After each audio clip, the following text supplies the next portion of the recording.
Em rất yêu anh.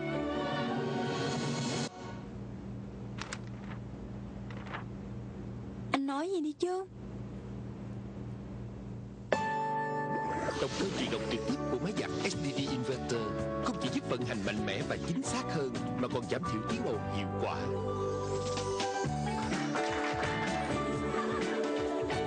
Tôi yêu Toshiba.